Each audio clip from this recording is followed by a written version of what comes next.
and published nothing. Illumina, we've only begun to research and published nothing.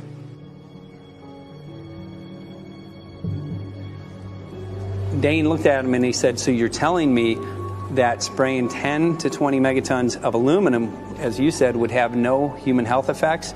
He took a deep breath and he swallowed and he said, let me be more careful here. We haven't done anything serious on Illumina, and so there could be something terrible that we'll find tomorrow. We haven't looked at it.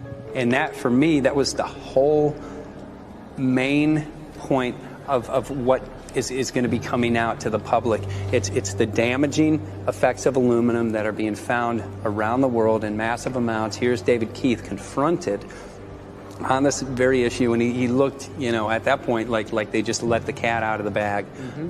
We haven't done anything serious on Illumina, and so there could be something terrible that we'll find tomorrow. We haven't looked at it. They're proceeding because they have an agenda that's separate from trying to thwart this crisis of global warming.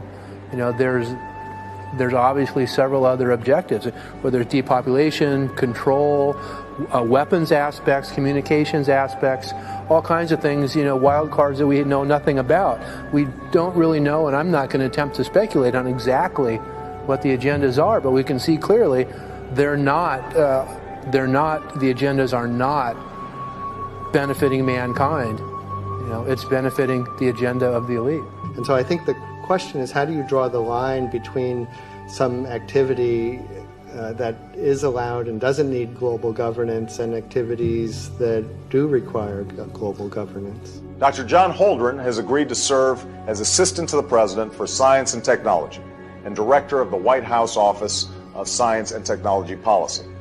I look forward to his wise counsel in the years ahead. My personal opinion is that we have to keep geoengineering on the table. We have to look at it very carefully because we might get desperate enough to want to use it.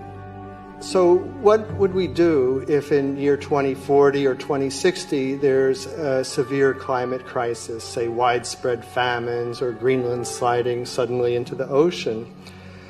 That the only plausible way in which we could start the Earth cooling this century is to directly intervene in the climate system, say by putting particles in the stratosphere. We do stuff in the stratosphere all the time, of course, and so it's not as though the stratosphere is absolutely pristine. But you don't want to have people going off and doing things that involve large radiative forcings or go on for extended periods, or for that matter, provide lots of reactive surfaces that could result in significant ozone destruction. Maybe I'm putting a particle into the atmosphere because I'm trying to make money.